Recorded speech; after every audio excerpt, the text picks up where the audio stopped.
Hey, what's up, everybody? So today we're gonna dive in a little deep, alright? So y'all know the story of Noah, right? Noah and the ark. Today we're gonna talk about the flood. We're gonna talk about the Nephilim, the fallen angels. It's gonna get crazy, but I know Instagram like to cut off some of my videos, man. So the full video is gonna be on YouTube. I don't know how the spirit gonna lead, so I'm just gonna flow with it. If it go longer and it cut off, then y'all just go to the YouTube channel, because I'm gonna start doing more longer content, Bible studies on there. So that link is in the bio. So if y'all not on there, y'all not subscribed, I would just highly recommend y'all to do it. But let's get started. All right, so we're gonna read from Genesis 1. We're gonna go straight down. All right, so Genesis 6, and then we're gonna go straight down. So Genesis 6:1, it says, and it came to pass when men began to multiply on the face of the earth, and daughters were born unto them, that the sons of God saw the daughters of men, that they were fair. Okay, now look, whenever you look up sons of God, okay, when you look up sons of God in Hebrew, it means Ben Elohim, right? And they're talking about angels. Whenever you see that word and it says sons of God, okay? So it says the sons of God saw the daughters of men, that they were fair, right? And they took them wives of all which they chose, okay? So just paraphrasing, it says that the angels saw the daughters that God created, because this is after, people started multiplying on the face of the earth. So the angels were in heaven and they was looking at the creation that God created, and they was like, dang, like they look fine. Like, let me go see what's up. So this is what happened, right? So verse 3 says, and the Lord said, my spirit shall not always strive with man, that he is also flesh. Yet his days shall be 120 years, right? So notice whenever the Bible says man, they're referring to man and female. So how I interpret this, right? And I know a lot of y'all might have different revelations. This is just my revelation from me reading it. So this happening, and then God is like, dang, man. He's like, I'm like, my spirit is not finna strive. Like, I'm not finna keep arguing and judging with y'all. So what I'm gonna do is I'm gonna cut your years down to 120 years, because God didn't like that the women was giving themselves over to the angels and whatnot, and vice versa and stuff. So a long ago, we used to be able to live 800, 900 years old. And if you look at it, whenever you cut yourself, if you have a cut or whatever, you see how your body naturally forms and heals itself, forms a scab and stuff like that over it. That's your body healing itself. So our bodies were designed to be able to live for a long. That's why in the Bible days, like, these folks lived hundreds of years ago. Plus, like, what they were eating was a lot healthier. Like, in the garden, they were, I would say, like vegetarians. They just ate fruits and vegetables, Adam and Eve and everything. So you got to factor in that, with factoring in that we didn't have like these curses and stuff, and all of that. So God cut the years down to 120. That's why nobody is living over 120 years right now. All right, because of that. So like I said, bro, this is gonna be a longer than 10 minutes. So I would highly recommend y'all follow this on YouTube, follow the channel, because there's gonna be a lot of stuff like that. All right. So now we're gonna go down to verse 4, and it says there. So remember, right after this says this, right after all of this happened, verse 4 says there were giants in the earth in those days. Okay, so this is right afterwards. So this is how you know I'm not taking this out of context. I'm literally reading the Bible word for word, and right after this is saying there were giants. So this is saying that after this happened, right?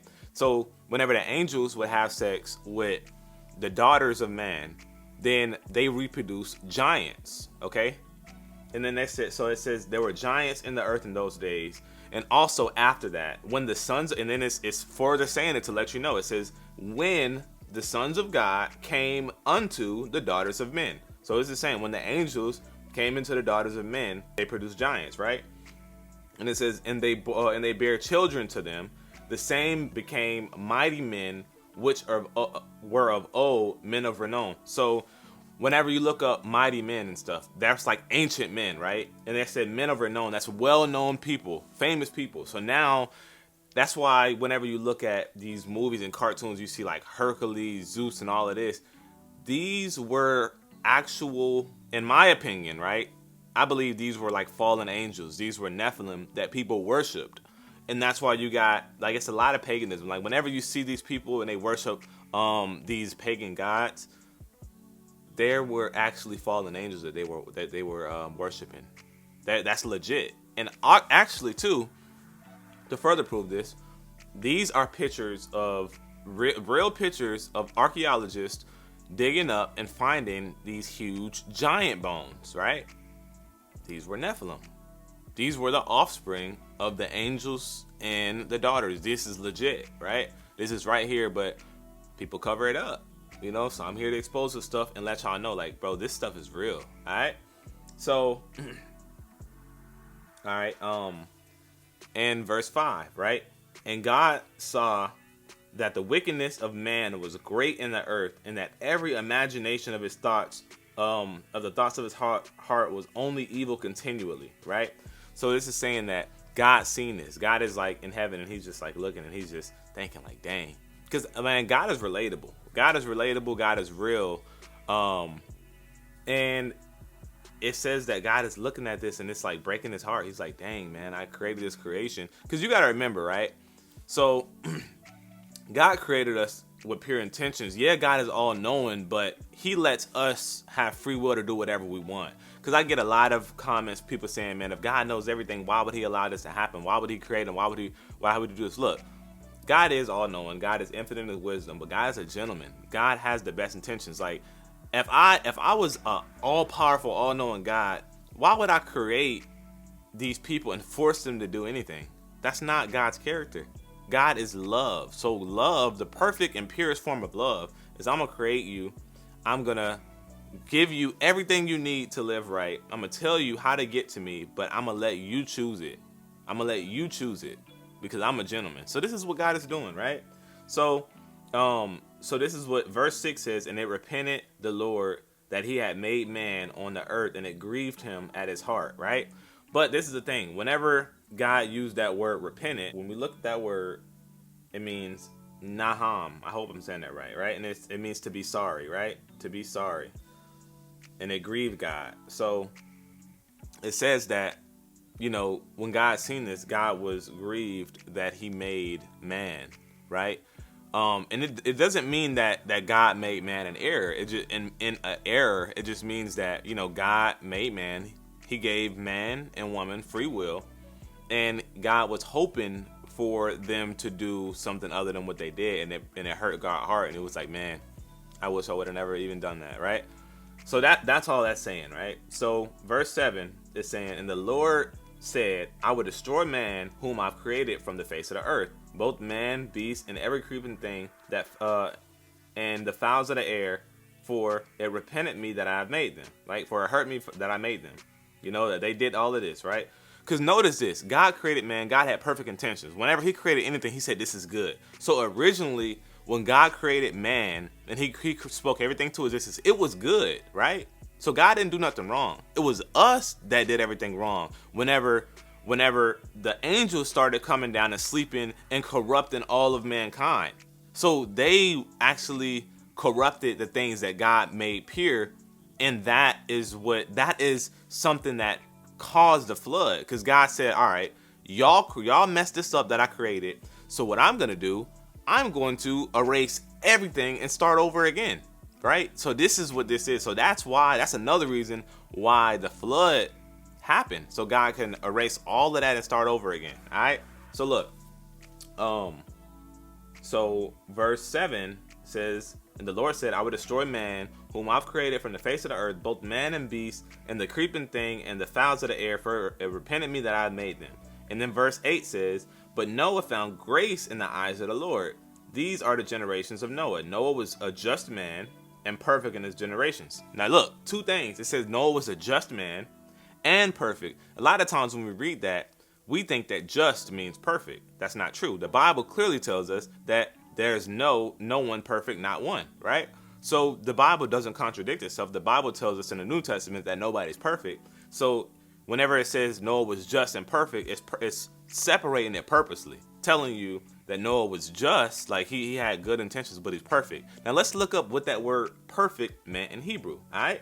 So look, so in Hebrew, perfect meant tamim, and it means complete, full, and undefiled.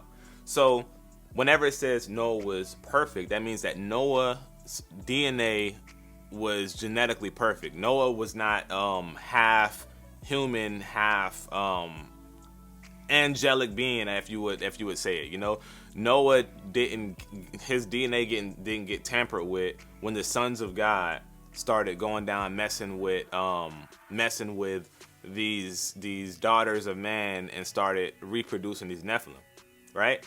So God said, okay, I can work with that.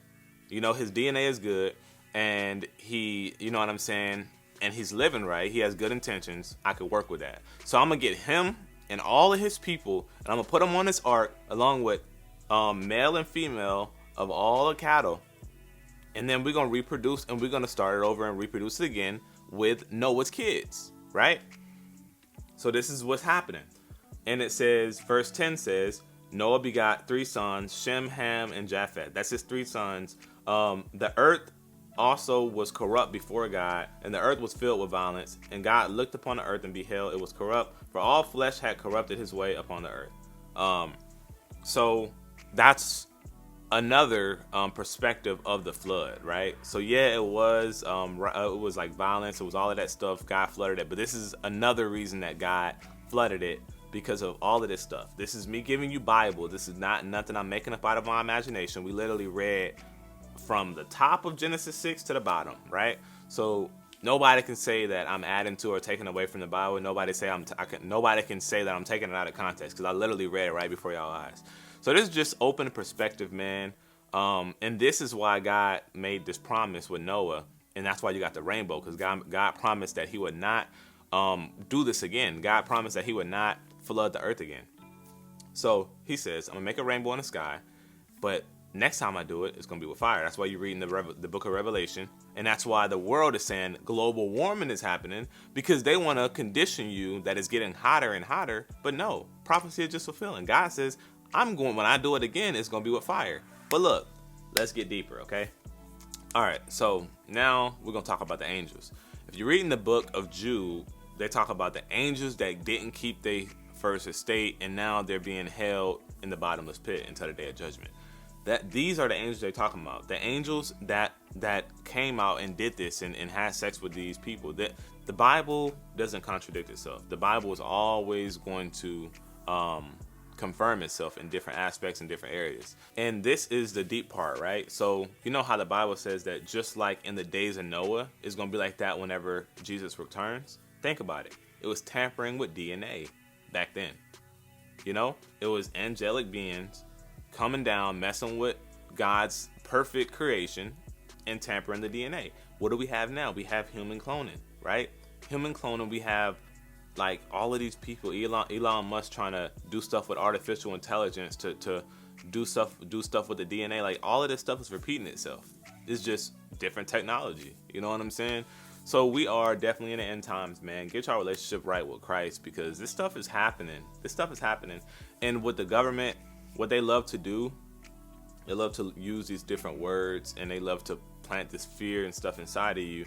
But if you read the Bible, then all of it's gonna reveal. Like they say it's global warming and all of this, because whenever prophecy starts to come to pass, they want to be able to justify why it's happening, right?